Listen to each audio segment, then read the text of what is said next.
Price Lord. இன்னைக்கு நம்ம topic இறக்கி வை, டிராப் இட். உபத்திரவம் உண்டு, ஆனாலும் திடன் கொள்ளுங்கள். அப்படிதான் பைபிள்ல சொல்லப்பட்டிருக்கு. உபத்திரவமே வராது அப்படின்னு எங்கேயுமே சொல்லப்படல. அப்படிப்பட்ட உபத்திரவத்தை நம்ம எப்படி கையாளுறோம்? அதையே இருக்க பிடித்துட்டு உள்ளுக்குள்ள குமரிக்கொண்டே இருக்கோமா?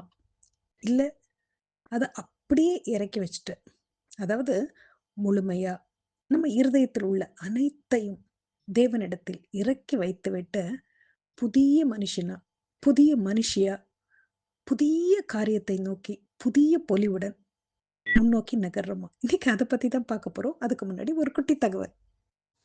வாழ்க்கையில ஒருத்தனுக்கு தோல்வி மேல தோல்வி, அதனால கவலை மேல கவலை, பயங்கரமான மன அழுத்தத்திற்கு உள்ளானா அப்படின்னு சொல்லலாம். அதை தெரிந்து கொண்ட அவனின் தாய் அவன் பக்கத்துல வந்து ஒரு கிளாஸ் டம்ளரை எடுத்துட்டு அதுல தண்ணீர் நிறைத்தாங்க. அதை அவங்க வலது கையில பிடித்தது மட்டும் இல்லாம அவன் கிட்ட ஒரு கேள்வியும் கேட்டாங்க. இந்த தண்ணீர் உள்ள கிளாஸ் டம்ளரை என் வலது கையில 30 நிமிஷம் தொடர்ந்து பிடித்து கொண்டே இருந்தா என்ன நிகழும் அப்படின்னு கேட்டாங்க. அதற்கு அவன் ஒன்றும் நிகழாது அப்படின்னு சொன்னான். சரி, இதே டம்ளரை இதே நிலையில தொடர்ந்து நான் பிடிச்சிட்டு இருந்தா, அதாவது 6 மணி நேரம் நான் பிடிச்சிட்டு இருந்தா என்ன நடக்கும் அப்படின்னு கேட்டாங்க. அதற்கு அவன் உங்க கை வலிக்கும் அப்படின்னா. சரி, இதே டம்ளரை 24 மணி நேரமும் நான் பிடிச்சிட்டே இருந்தா என்ன நடக்கும் அப்படின்னு கேட்டாங்க. அதற்கு அவன் உங்க கை ரொம்ப வலிக்கும், செயலிழந்து போகும், சில சமயங்கள்ல மறுத்து போறதும் உண்டு அப்படின்னு சொன்னான். தாய் மகனிடம், கரெக்டா சொன்ன, இதே மாதிரிதான் உன் மனதில் உள்ள பிரச்சனையிலையும் எந்த மாற்றமும் கிடையாது. ஆனா அத நீ உன் மனசுக்குள்ள பிடிச்சு வச்சிட்டு இருக்கறனாலதான் உனக்கு வலிக்குது. உன் வாழ்க்கையே செயலிழந்து போற நிலைமைக்கு நீ தள்ளப்படுற அப்படின்னு சொன்னாங்க. அதுக்கு என்ன தீர்வு அப்படின்னு கேட்டான். என் கையில இருக்க டம்ளரை எடுத்து பக்கத்துல இருக்க மேஜையில வச்சுட்டா போதும். அதே மாதிரி உன் மனசுல இருக்க கஷ்டங்கள் எல்லாத்தையும் தேவ சமூகத்துல இறக்கி வச்சாலே போதுமே அப்படின்னு சொன்னாங்க. இப்போ இறக்கி வைக்கிறது குறித்து பைபிள் என்ன சொல்லியிருக்காங்க அப்படின்றத பார்க்கலாமா? அது சங்கீதம் 55:22 இருக்கு. கர்த்தர் மேல் உன் பாரத்தை வைத்துவிடு, அவர் உன்னை ஆதரிப்பார் அப்படின்னு இருக்கு. 1 பேதுரு 5:7 அவர் உங்களை விசாரிக்கிறபடியினால் உங்கள் கவலைகளை எல்லாம் அவர் மேல் வைத்து விடுங்கள் அப்படின்னு இருக்கு.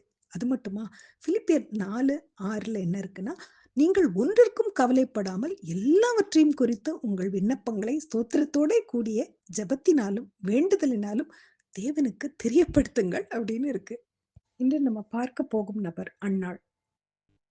அது 1 சாமுவேல் 1வது அதிகாரத்துல இருக்கு. எல்கானா, அவருக்கு 2 மனைவிகள் இருந்தாங்க.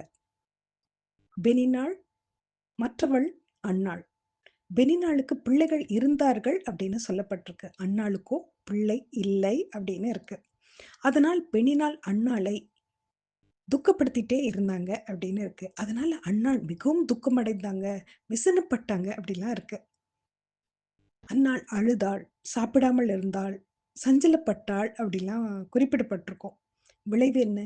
தேவ ஆலயத்துக்கு சென்று மனம் கசந்து மிகவும் அழுதாங்க, கர்த்தரை நோக்கி விண்ணப்பம் பண்ணினாங்க, பொருத்தனையும் பண்ணி கொண்டாங்க அப்படின்னு குறிப்பிடப்பட்டிருக்கும்.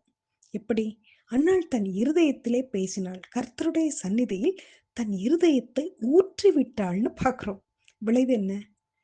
அப்புறம் அவள் துக்கம் முகமாய் இருக்கவில்லை அப்படின்னு குறிப்பிடப்பட்டிருக்கும். விளைவு என்ன?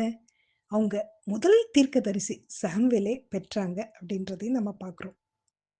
இது எல்லாத்துல இருந்தும் நமக்கு என்ன புரியுதுன்னா, நாமும் கவலை, கஷ்டம், துரோகம், கோபம், வைராக்கியம், கசப்பு, குற்ற உணர்ச்சி, அவமானம், எதிர்மறை எண்ணங்கள் எல்லாவற்றையும் பிடித்து வைத்துக் கொள்ளாம அன்னாள் மாதிரி தேவ சமூகத்தில் தேவனிடத்தில் வைத்து விடணும் அப்படின்றது புரியுது.